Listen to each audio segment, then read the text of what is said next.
तो जिस भी फील्ड में आप कुछ भी करने वाले हो उसके 3 पिलर्स हैं। अगर उसको हम बारीकी से समझ जाएं तो हमारी परफॉर्मेंस ऑटोमेटिकली बेटर हो जाएगी। सबसे पहला क्या है? पैशन। What is passion? पसंद है। क्या पसंद है? वो खेल हमको पसंद है या उस खेल का आउटकम पसंद है? खेल से हमको नफरत है। तो जिंदगी में जो भी आप खेल खेल रहे हो वो किस तरह के खेल खेल रहे हो? अपने आप से पूछो, मतलब मेरे को मत बताओ। Ask yourself. If you are playing because उस खेल का जो आउटकम है, जो भी आप काम कर रहे हो, उससे जो होने वाला है उसमें मजा आ जाएगा, लेकिन खेल मुझे पसंद नहीं है, उसके लिए जो करना पड़ेगा वो मुझे पसंद नहीं है, तो that is not passion at all. वहां पे आपको एफर्ट लगाना पड़ेगा, वहां पे आपको एक्सटर्नल मोटिवेशन भी चाहिए, आपको फोकस करना पड़ेगा, आपको कॉन्सेंट्रेट करना पड़ेगा, आपको बहुत कुछ चाहिए, हार्ड वर्क करना पड़ेगा। नहीं करना पड़ेगा, पागलों की तरह पता नहीं क्या क्या करना पड़ेगा, क्योंकि उस काम में तो कोई इंटरेस्ट ही नहीं है। और उस काम के बाद जो होगा 4-5 साल बाद वो मजेदार है, कुछ वो चाहिए मुझे। इसके होने के बाद में जो कुर्सी मिलेगी वो कुर्सी से मुझे प्यार है, काम से नफरत है। उस कुर्सी पे भी बैठ करके जो मुझे काम करना है उससे भी मुझे नफरत है। उस कुर्सी पे बैठ करके जो 50 साल तक काम करना है उससे भी मुझे नफरत है, उससे भी प्यार व्यार नहीं है। वहां से जो मिलेगा महीने के उससे प्यार है। ऐसे हम जी रहे हैं। इसका मतलब क्या है? हम खेल को समझ ही नहीं पाए। पैशन मतलब क्या? कोई भी खेल, ऐसा खेल जिसमें आपको अंदर से आ रहा है कि हाँ मुझे खेल सीखना है। मान लो किसी वजह से, in the worst case scenario, कोई ऐसा काम आपको करना पड़ रहा है जिसमें आपका कोई इंटरेस्ट नहीं है, उसको भी आपको पूरे पैशन से करने से कौन रोक रहा है? इसको ध्यान से समझना मैं क्या कह रहा हूं। आप ऐसा भी कोई काम कर रहे हो जो आपके इंटरेस्ट का है, लेकिन उस काम में भी आपको और बहुत सारी चीजें ऐसी करनी पड़ रही है जिसमें आपको कोई इंटरेस्ट नहीं है, लेकिन अगर आपने वो नहीं करी तो उस काम में भी आप सक्सेसफुल नहीं हो पाओगे। कि आपका इंटरेस्ट है बैटिंग में, आपको मैं तो सिर्फ बैटिंग ही करूंगा, फील्डिंग मेरे बस की नहीं है, कैच तो मैं छोड़ूंगा ही छोड़ूंगा, बॉल आएगी तो मैं नहीं पकड़ने वाला, मेरा कोई इंटरेस्ट नहीं है जी, I am too passionate about my batting. तो इस बंदे को क्या बोलेंगे? भाग यहां से, है कि नहीं? और दूसरी तरफ से बंदा ऑलराउंडर हो तो बढ़िया है। आ गई ना मेरी बात पकड़ में? कि अगर उसका फील्डिंग में इंटरेस्ट नहीं भी है लेकिन क्रिकेट में इंटरेस्ट है तो उसको दोनों सीखनी पड़ेगी। समझ पा रहे हो ना मैं क्या कह रहा हूं? आप बोल तो देते हो पैशन, बट पैशन की कभी हम डेप्थ में नहीं जाते। What is passion? कि मेरा एक काम में पैशन है, ठीक है, आपके घर वालों ने बोला हाँ जाओ कर लो। जब करना शुरू किया तो पता लगा अबे ये क्या काम है, ये तो बॉडी की भी वॉट लग गई, माइंड की भी वॉट लगी हुई है, मन ही नहीं कर रहा कर देगा। फिर क्या करोगे? करना शुरू भी कर दिया, छोड़ दोगे, बैक टू पवेलियन, घर वालों के पास जाकर के बोलोगे नहीं जो आप कह रहे थे वही सही है, ये मेरे को पैशन पूछन के चक्करों में नहीं पड़ना है। तो पैशन की हम डेप्थ को कभी समझ ही नहीं पाते हैं। What is passion? Passion means कि अगर एक बार आपने सोच लिया कि एक काम को करना है तो now you are mentally prepared कि आप चाहे कुछ भी हो, have to keep going on. उसमें जो प्रॉब्लम्स आ रही हैं उसको भी पैशनेटली फेस कर रहे हो, मतलब खेल की तरह देख रहे हो, सीखते चले जा रहे हो। तो passion for not winning, that is not passion. Passion for playing, exactly. देखना है कि मैं कहां तक जा सकता हूं, कहां तक जा सकती हूं, जो लिखा हुआ है डिस्कवर योरसेल्फ, खुद को डिस्कवर करना है। अगर ये आपका पैशन है तो ऐसे बंदे का कॉन्फिडेंस कैसा होगा, ऐसे बंदे की सेल्फ एस्टीम कैसी होगी? किस खेल को मास्टर करते चले जाना है, मतलब लाइफ के जितने भी एस्पेक्ट्स हैं उन सबको मास्टर कर लेना है। लाइफ में बहुत सारे एस्पेक्ट्स है ना, हेल्थ है, वेल्थ है, रिलेशनशिप्स है, ये सबको मास्टर करना है, कुछ भी नहीं छोड़ना है। तो आप कह सकते हो कि वो बंदा पैशनेट है। Passionate for what? Passionate for life. तो पहला है पैशन, दूसरा है प्रैक्टिस। प्रैक्टिस। कॉन्फिडेंस का मतलब क्या है? ध्यान से समझना। हम सेल्फ कॉन्फिडेंस किसको समझते हैं कि एक बंदे ने सोच लिया कि मेरे को जीतना है तो वो जीत गया, इसको सेल्फ कॉन्फिडेंस ना। बढ़िया से बढ़िया अगर बैट्समैन भी हो उसको एक घटिया से घटिया बॉलर भी आउट कर सकता है, नहीं कर सकता है? तो वो बैट्समैन ये नहीं कह सकता he can't be confident that I will never get out. तो कॉन्फिडेंस किसको कहेंगे? सेल्फ कॉन्फिडेंस किसको कहेंगे? कि मेरी जो प्रैक्टिस है वो कमाल की है, तो आई मे विन और lose in the short term, but in long term मेरे को आगे बढ़ने से दुनिया की कोई ताकत रोक नहीं सकती है, क्योंकि मैं एक अच्छा प्लेयर हूं। इसको सेल्फ कॉन्फिडेंस कहेंगे? या उसको जिसकी प्रैक्टिस में दम नहीं है, उस बंदे में दम नहीं है, लेकिन आ करके चीख रहा है, चिल्ला रहा है, दुनिया को बोल रहा है देखो मैं ये कर सकता हूं। Over confidence. Is practice enough और practice in the right direction? Right kind of practice. What is right kind of practice and what is wrong practice? जिस फील्ड में भी आप हो उसमें आप उनसे सीख रहे हो जो उस फील्ड में एक्सपर्ट्स हैं। ऐसा नहीं उससे सीख रहा हूं जिसको एबीसीडी भी नहीं पता उस गेम की। अब वो चाहे अच्छा बोल रहा है चाहे बुरा बोल रहा है, भाड़ में जा। आई बात पकड़ में, ये ज्यादा हो रहा है, डीप हो रहा है। फॉलो कर पा रहे हो मेरे को या ज्यादा तेज जा रहा हूं मैं? थोड़ा धीरे जाऊं? पकड़ पा रहे हो ना? हाँ, इसको लाइफ से रिलेट करना, सिर्फ गेम तक मत रहना।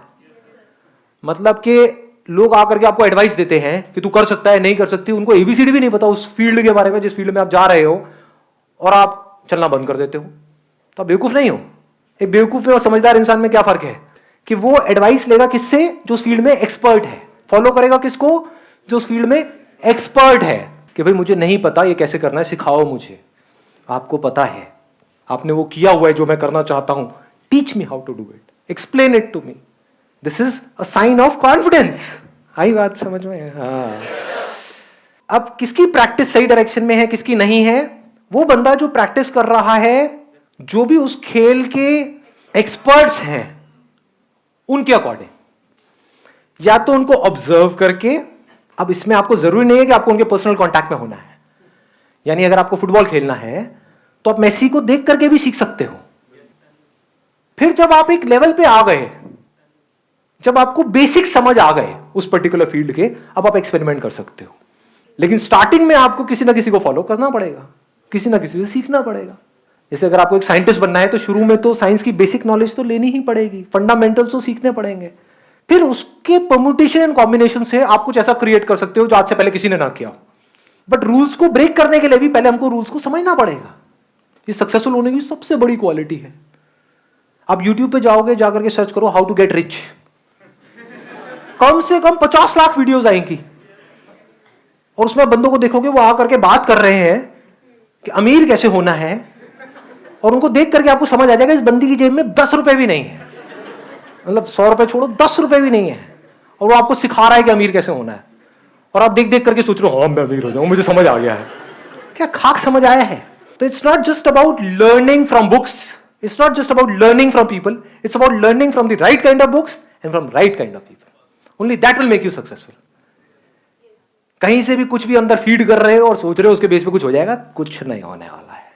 जो बंदा सक्सेसफुल है ना किसी भी फील्ड में, वो कुछ नहीं भी बोलेगा, कुछ नहीं भी करेगा, उसको सिर्फ देख करके उसकी बॉडी लैंग्वेज से आप बहुत कुछ सीख सकते हो।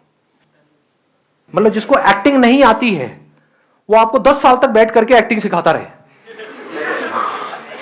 आएगी खराब एक्टिंग आ जाएगी, और आपको लगेगा भी कि हाँ मैं पता नहीं क्या बन गया हूं, मैं तो सर से भी अच्छी एक्टिंग कर रहा हूं। अबे सर को खुद को ही नहीं आती, तू क्या कर रहा है अंकल? जैसे आप किसी बड़े प्लेटफॉर्म पे जाओगे, वहां पे जाकर के वो बोलेंगे ये क्या है, ये मैंने अपने सर से सीखा है। दूसरी तरफ से 10 साल छोड़ो, अगर 10 दिन तक भी आप बैठ करके बारीकी से ऑब्जर्व करते रहे जो वर्ल्ड के बेस्ट एक्टर्स हैं उनको, चाहे हॉलीवुड बॉलीवुड, ध्यान से देखा हो क्या कर रहे हैं, तो आप इतना सीख सकते हो जिसकी कोई हद नहीं है। आपको उनसे पर्सनली मिलने की जरूरत नहीं है, जिसको सीखना है वो कहीं से भी सीख सकता है। जैसे बिजनेस में किसी को आगे बढ़ना है तो वो लोग जो बिजनेस में कुछ कर चुके हैं उनके एक एक वर्ड से आप बहुत कुछ सीख सकते हो, उनके एक्शन से देख सकते हो वो जो बोलते हैं उसके पीछे क्या होता है, कैसे वो देखते हैं, कैसे उनकी नजर औरों से बिल्कुल अलग होती है। तो आपको वहां पे बहुत कुछ नजर आ सकता है। और दूसरी तरफ से जिनका बिजनेस में कोई एक्सपीरियंस नहीं है और वो आपको कुछ भी आकर के बोल रहे हैं, चाहे अच्छा चाहे बुरा, सब बकवास है। Last but not the least, ये 2 पॉइंट हमारे कवर हो गए। Passion, practice in the right direction based upon knowledge and information from the right source and absolutely passionate about learning। Practice करते चले जा रहे हो, करते चले जा रहे हो, करते चले जा रहे हो, करते चले जा रहे हो उस फील्ड में। अब जरूरी तो नहीं है कि आप प्रैक्टिस करो तो रिजल्ट आएगा, रिजल्ट तो आपके हाथ पे नहीं है ना। एक्टिंग सीखना आपके हाथ में है, एक अच्छा एक्टर बनना आपके हाथ में है। आपको मूवी मिलेगी या नहीं मिलेगी वो आपके हाथ में थोड़ी है, डायरेक्टर के हाथ में है। तो वहां पर क्या चाहिए? पेशेंस एंड परसिस्टेंस, क्योंकि आप सही डायरेक्शन में जा रहे हो। You're not going in a wrong direction।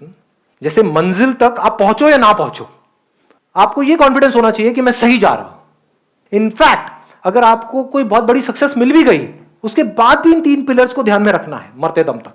कितनी देर लगती है सक्सेस को फेलियर बनने में? कितनी देर? आप मानो आपने बहुत पैशनेट हो आप क्रिकेट को लेकर के, मैं क्रिकेट का एग्जांपल इसलिए दे रहा हूं, आप सब आराम से रिलेट कर पाओगे। बहुत आपने प्रैक्टिस करी, आपको रिजल्ट मिल गया, आप इंडियन टीम में पहुंच गए। उस टीम से बाहर निकलने में कितनी देर लगेगी जी? मानो आपको 1 मौका मिला, 2 मिला, 3 मिला, 4 मिला, उसके बाद में आपको बाहर कर दिया गया।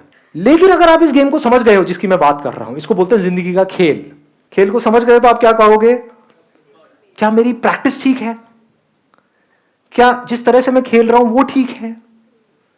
क्या मेरे में दम है तो मुझे इसकी परवाह करनी ही नहीं है कि मैं इंडियन टीम में हूं या नहीं हूं, मुझे सही खेलते रहना है। This is called persistence. This is not a negative word, this is an extremely positive word. Persistence को, पेशेंस को हम नेगेटिव समझते हैं ना जी। This makes you stronger. तो अगर सब कुछ मिल करके आपसे छीन भी लिया गया, आपको रत्ती भर भी फर्क नहीं पड़ेगा अगर इस खेल को आप समझ गए हो तो, क्योंकि आपकी सेल्फ एस्टीम तगड़ी है। भाई मेरे खेल में तो दम है, कब तक नहीं मेरे को मौका देंगे, कब तक मेरे को रोकेंगे आगे जाने से।